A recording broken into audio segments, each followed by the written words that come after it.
I mentioned the pilot project phase, or basically the pilot projects, and as I mentioned, about 175 were chosen out of those that were submitted, and the selection was based on trying to get the broadest cross-section of examples as possible within a manageable number. And actually, this was sort of the upper end of what was a manageable number for the site's staff. And I should mention that this has been operated with a full-time staff of anywhere from 2 to 5 or 6. I think there are 4 full-time staff now, and they're all housed at the Lady Bird Johnson Wildflower Center in Austin. There are dozens and dozens of people on the volunteer committees, and that was one of the things that I was part of, the hydrology subcommittee, and then something called the technical core committee, and so there are dozens of us, and then literally hundreds of others that have participated in some way in this process, and so and that was frankly one of the challenges with the pilot project phase, is that that it was a lot of review for staff to do. So it's actually pretty amazing that as much has been accomplished as it has. But the projects were selected for their, like I said, diversity of type and location, and also where they were in terms of process. And originally the pilot project phase was supposed to take 2 years. It was ended up being longer than that, in part because, as most of you know, many projects take longer than 2 years from inception to completion and occupation. And so some projects were chosen, and actually 2 that I'm going to share with you were already built projects.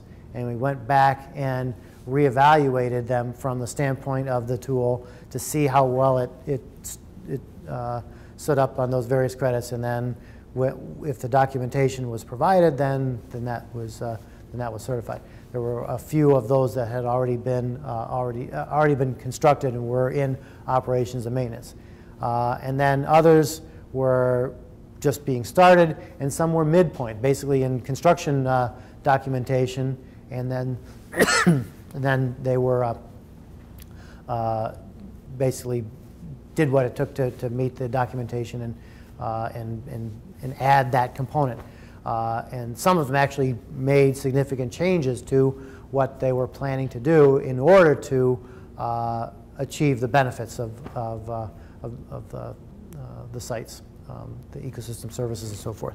So a pretty broad cross-section in a lot of ways. And you can see the geographic distribution and the different colors. You can see the list on the side. Open space, park, institutional, educational, commercial, residential, streetscapes, gardens, government, mixed use, and industrial were all project types, and there were pilot projects selected in all those categories, and a few that actually went through and got certified. And as I mentioned, of the 175 that were originally approved, only 46 ended up getting to the end of the process and getting certified. Some of them were never implemented. Some of them submitted and didn't meet all the credits that they needed to get base certification. Some of them just didn't get far enough along. In the last, as I mentioned, it was extended actually, I think, 2 years to get as many certified as possible. And that the end of that period for submitting the final documentation was last November. So you can see the distribution, and there are 2 projects in Illinois, and I'll share a little bit about each one of those with you in just a minute.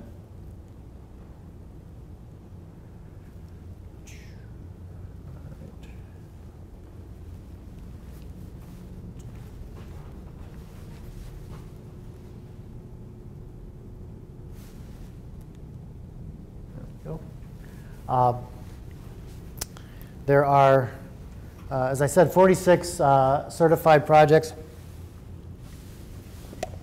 And of those, this is the breakdown. 1 mixed use, 1 industrial, 2 residential, and so on and so forth. 17 parks, so a lot of parks.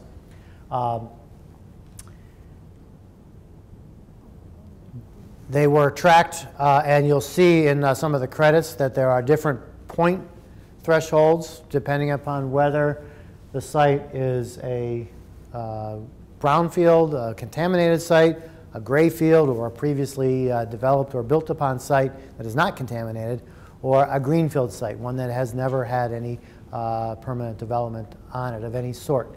And one of the things that is a strong intent of the tool is to renovate and rehabilitate degraded places.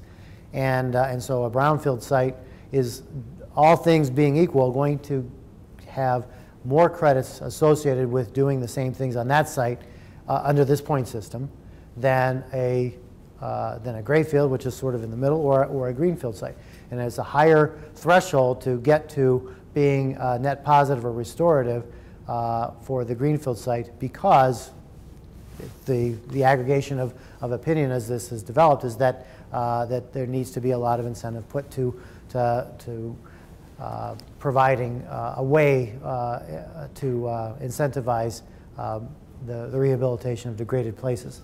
And then you can see also that there are context conditions in terms of being in a location, an urban location that is closer to population density and so forth, versus suburban or rural. Now this also is something that you see in some of the other tools, especially LEED ND, which is really promoting walkable, mixed use, higher density urban places as one of many critical paths to reducing energy use and being more sustainable and less disruptive. So that is the part of the philosophy behind this. It becomes more complex when you talk about different site uses. So it's one thing to say that a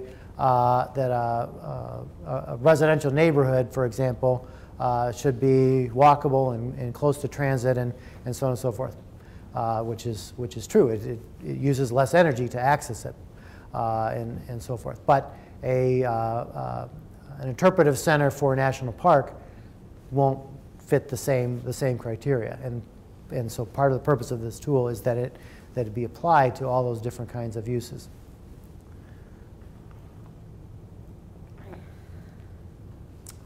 Also a range of sizes of sites. So we had 13 that were smaller than an acre in size. In fact, one was probably about the size of this room. 16 that were 1 to 5 acres in size, 15 that were 6 to up to 100 acres in size, and then 2 that were larger than 100 acres, and none were larger than 500 acres. Although, and you'll see from some of the credits that some of them don't apply for some of either the larger or the smaller sites, but the intent is that the tool be applicable to all these places. So, and then of the pilot projects, we had 21 that achieved the minimum certification level, 15 that got 2 stars, 9 that got 3 stars, and only 1 project achieved the highest rating.